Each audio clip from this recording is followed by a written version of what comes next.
My sister-in-law got married, and I wanted to make her something special. I created this 3D embroidered anemone flower for her. This is a piece of versatile jewelry which can be worn in multiple ways. Burgundy and navy blue are her favorite colors, and she also wanted a touch of gold in this piece. I found the burgundy anemone as a reference to decide thread colors. I added blue Swarovski crystal and gold setting in the middle. I used the navy blue velvet ribbon to create chains to attach the flower. I was inspired by these 3D embroidery books. These books are friendly to any embroidery levels. They introduce materials, tools, and techniques to create your own embroidery jewelries and accessories. I have the Chinese version, but I will link the English version in the description. I will be using the flower and leaf patterns from this book for my project today.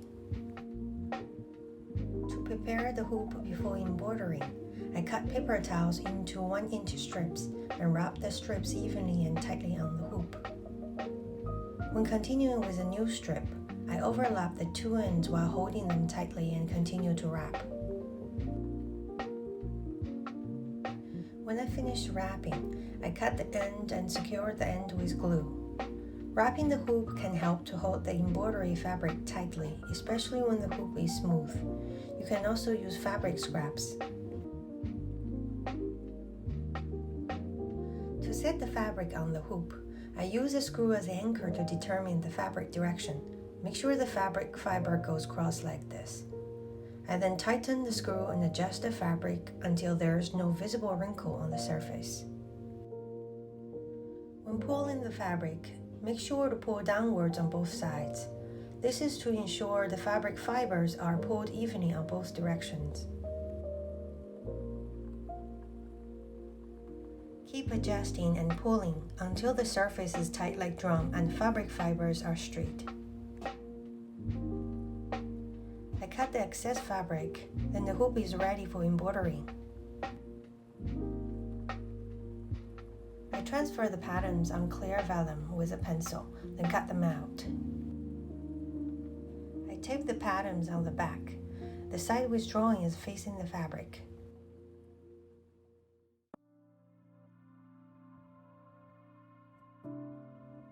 Now I have my patterns on the fabric, and I will save the paper patterns for future project.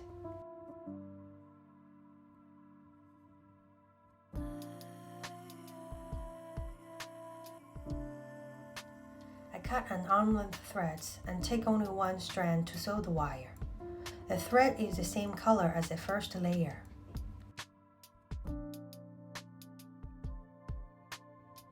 I tie a small knot at one end of the thread and start my stitches. Then align the curve of the wire to where it fits the best on the pattern. The first several stitches need to be very close to each other to make sure the wire is secured in place. Once the end of wire is set in place, I then increase the length of stitches for the rest of sewing. I use a plier to bend the wire when it comes to a turn or tip. This ensures the edge is sharp and clean. If I need to change the thread, I will tie a knot to secure the thread and continue with a new strand. All the knots along the wire will be covered when I embroider.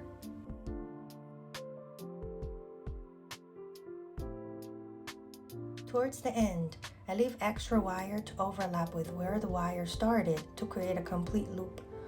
All imperfections on the wire will be covered. I draw two guidelines on each petal. They help to determine the flow of threads while embroidering and also guide where to change stitches. These stitches are applied to the first 4 layers on each petal.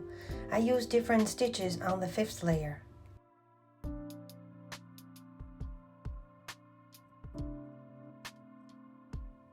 To start my first stitch, I leave a short end in the back. Go to the front and pass the wire. Then stitch back and forth to repeat it one more time. This is to secure the thread and hide the end. Using this method prevents using knots, so both embroidered sides look the same. I will then cut the end and begin embroidering. I start with straight stitches until the guideline is met. I use my left hand to pull the threads towards where the stitches need to be. This technique helps determine where to place the needle. Now I use long and short stitches to cover the middle section. Then I will finish the layer with straight stitches. To complete a section and tuck the thread, I'll flip to the back of the hoop. Go under a few stitches and pull tight. Then I can cut the threads, but avoid cutting the existing stitches. I will continue embroidering the first and second layers of all petals.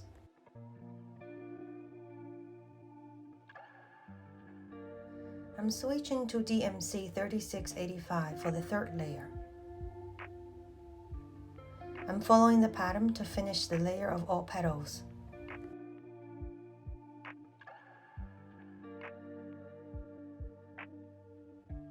For the fourth layer, I start embroidering between two petals with straight stitches.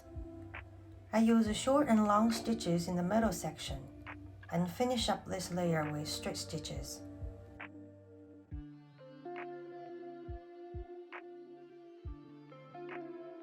I'm using satin stitches to embroider the last layer. In the middle section, I overlap some stitches with the fourth layer to create a better color blending.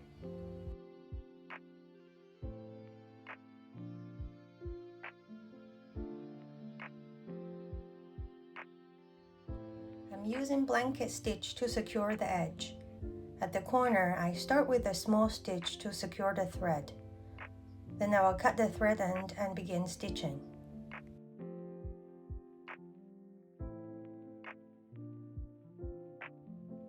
I'm using one strand of DMC 814 for the burgundy section and one strand of DMC 3746 for the purple section.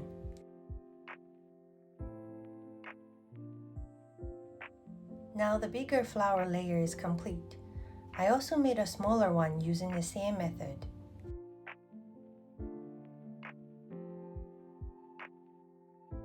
I follow the curves on the leaves and use straight stitches to embroider the leaves. Now I'm using one strand of DMC 3364 and running stitches to embroider the veins. I also secure the edge with blanket stitches.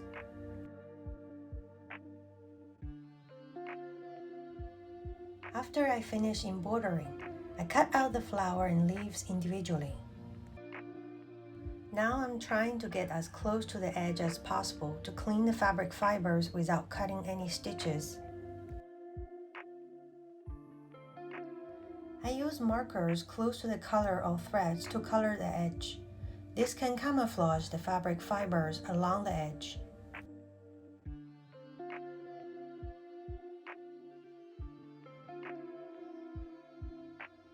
I set a navy blue Swarovski crystal on a sewing setting to create the flower center. Then I cut two pieces of wire, pass through the sewing holes, and twist them together to create a base. I cut a few strips of self-adhesive bandage and wrap them around the wire. This is where the stamens will be attached. I colored these realistic stamens with blue and purple markers. I was lucky to find them from Scott's online store, World of Sugar Art. Scott is a great cake decorating artist. He uses sugar to create realistic botanic elements to decorate cakes. Check out his artwork, products, and DVD courses. I will link his website in the description. I used some fabric glue to glue the stamens individually on the bandage strip. I align the stamens very close to each other. It takes a lot of work, but the result makes the effort worth it.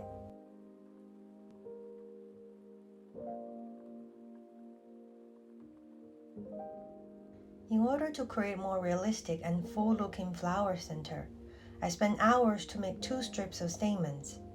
I then glue them on the base. I wrap threads around the stamens to secure them tightly. To attach the center and flowers, I cut a cross in the middle of each flower and set the center in the middle. I use a few stitches to secure the center on the small flower.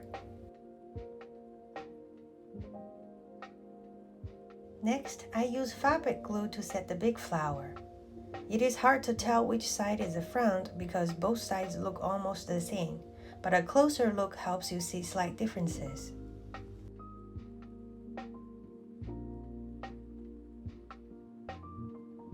After the glue is dry, I can shape the flower. After studying some real flower images, I later bent the tips downwards. This way they look more realistic. I cut 2 pieces of felt to cover the bottom of flower. I cut a cross in the middle so the wire can go through the felt. I then glue the first piece of felt and secure it with a few stitches.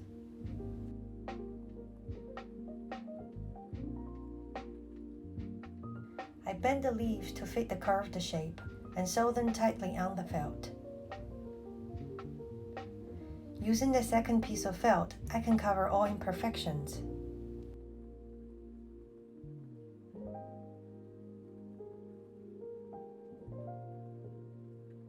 I found that one piece of wire was sticking out. I used thread to wrap around it so it's less obvious. I use navy blue velvet ribbon to create a loop, glue it on the felt base, and secure it with a few stitches. This is to attach the flower to the ribbon so she can wear it.